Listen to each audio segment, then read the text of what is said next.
The Birds.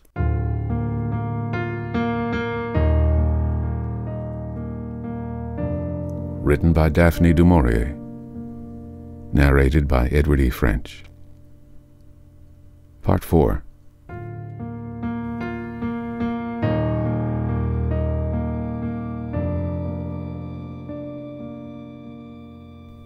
Now Nat was not responsible for Jill. He had time to look about him.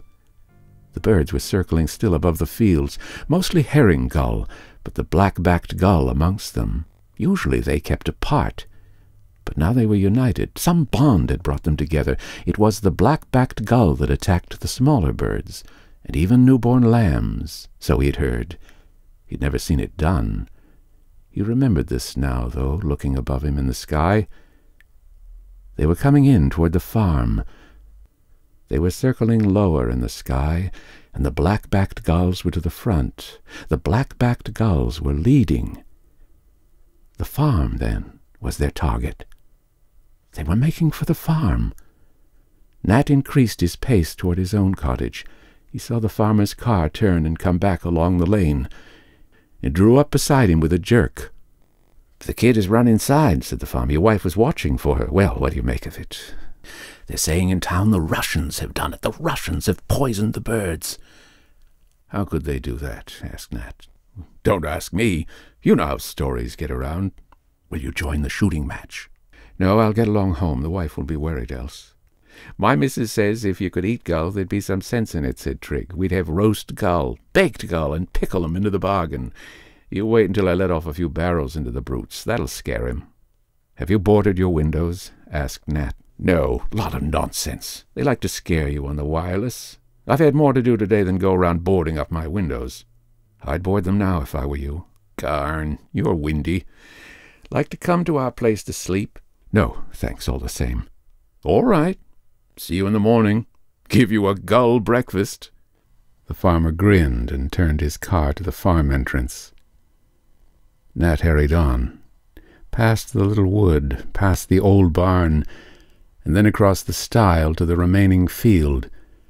As he jumped the stile, he heard the whir of wings. A black-backed gull dived down at him from the sky, missed, swerved in flight, and rose to dive again. In a moment it was joined by others, 6, 7, a dozen, black-headed and herring mixed. Nat dropped his hoe. The hoe was useless. Covering his head with his arms, he ran toward the cottage. They kept coming at him from the air, silent save for the beating wings, the terrible fluttering wings.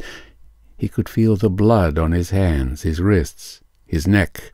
Each stab of a swooping beak tore his flesh. If only he could keep them from his eyes. Nothing else mattered. He must keep them from his eyes. They had not learned yet how to cling to a shoulder, how to rip clothing, how to dive in mass upon the head, upon the body. But with each dive, with each attack, they became bolder, and they had no thought for themselves. When they dived low and missed, they crashed, bruised and broken on the ground. As Nat ran, he stumbled, kicking their spent bodies in front of him. He found the door. He hammered upon it with his bleeding hands. Because of the boarded windows, no light shone. Everything was dark. "Let me in," he shouted. "It's Nat. Let me in."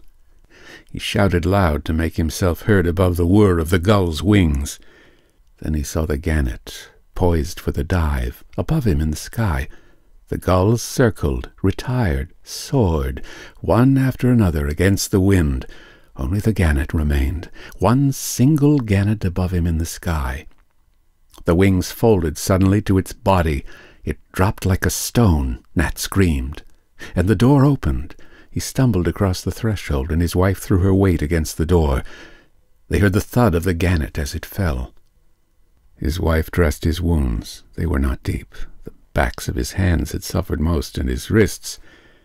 Had he not worn a cap, they would have reached his head. As to the gannet could have split his skull. The children were crying, of course. They had seen the blood on their father's hands. "It's all right now," he told them. "I'm not hurt. Just a few scratches. You play with Johnny, Jill. Mammy will wash these cuts." He half shut the door to the scullery so that they could not see. His wife was ashen. She began running water from the sink. "I saw them overhead," she whispered. "They began collecting just as Jill ran in with Mr. Trigg. I shut the door fast, and it jammed. That's why I couldn't open it at once when you came." "Thank God they waited for me," he said. "Jill would have fallen at once. One bird alone would have done it." Furtively, so as not to alarm the children, they whispered together as she bandaged his hands and the back of his neck. "They're flying inland," he said. "Thousands of them. Rooks, crows, all the bigger birds. I saw them from the bus stop. They're making for the towns." "But what can they do, Nat?" "They'll attack. Go for everyone out in the streets. Then they'll try the windows, the chimneys."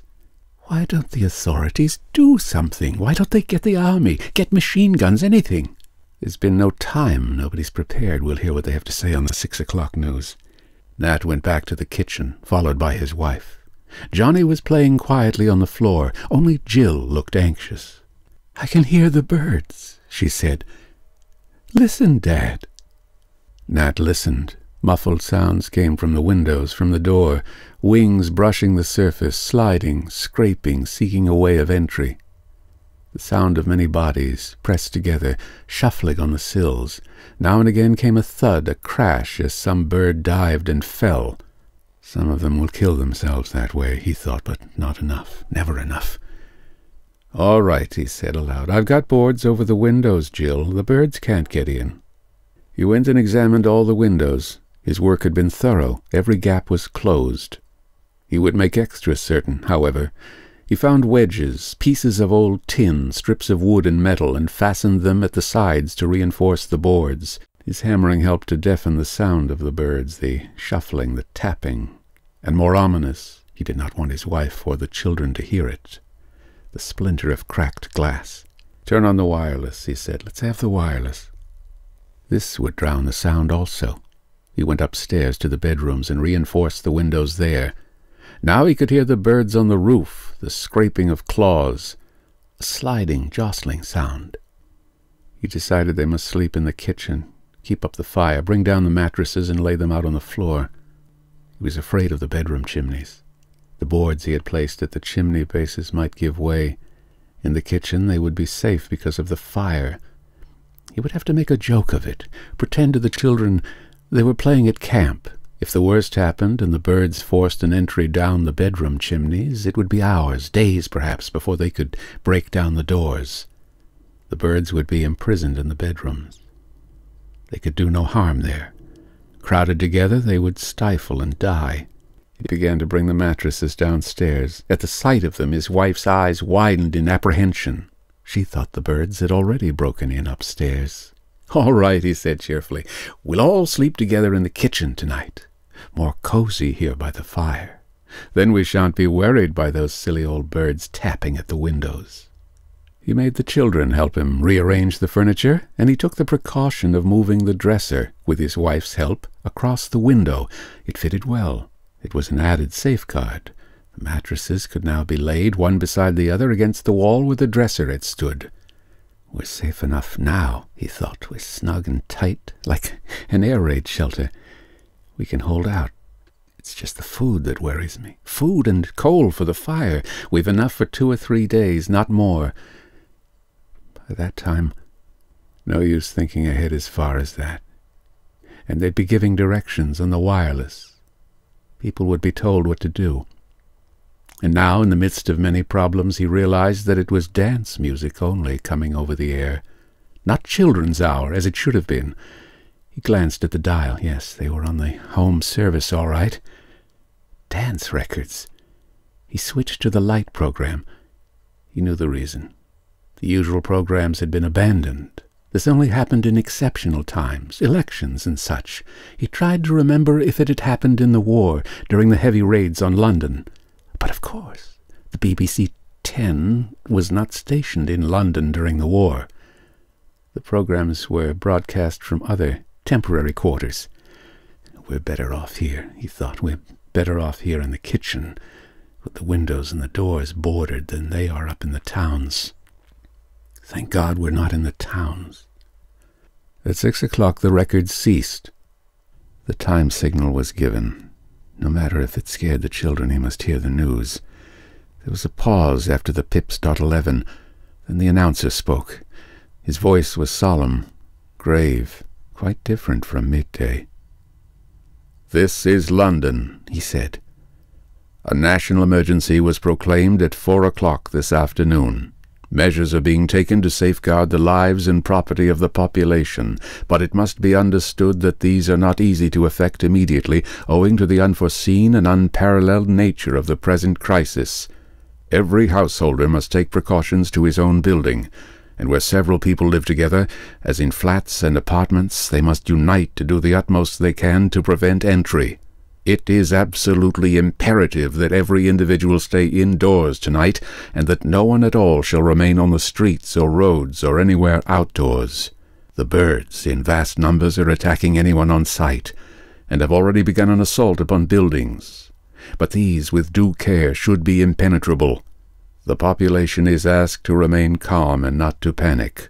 Owing to the exceptional nature of the emergency, there will be no further transmission from any broadcasting station until 7 a.m. tomorrow." They played the national anthem.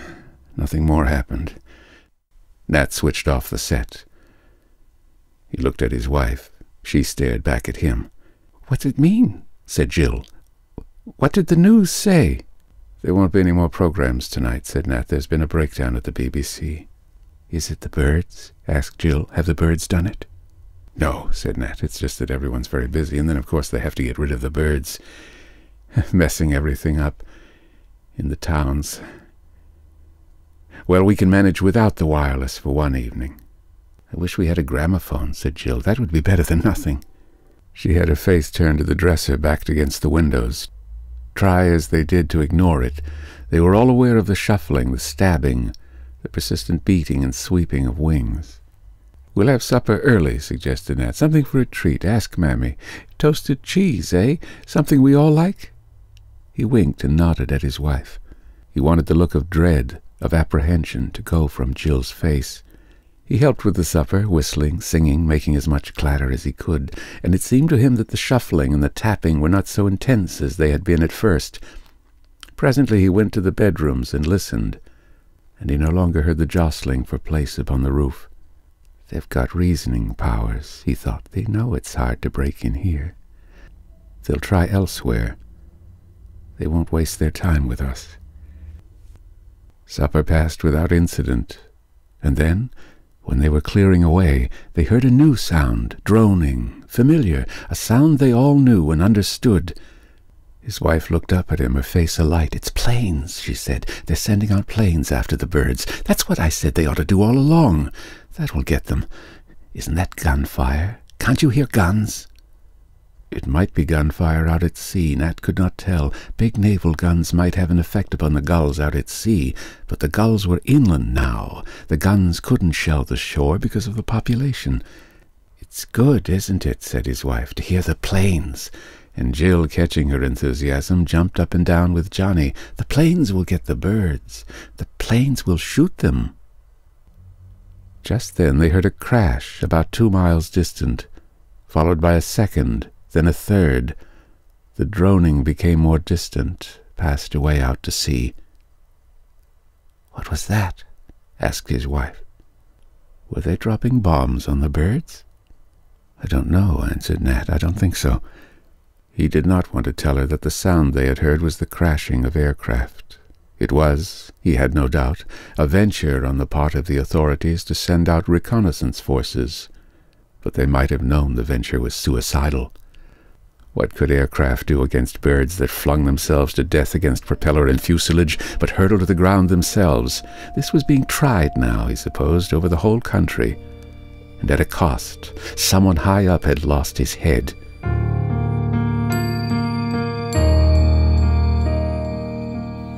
"Where have the planes gone, Dad?" asked Jill. "Back to base," he said.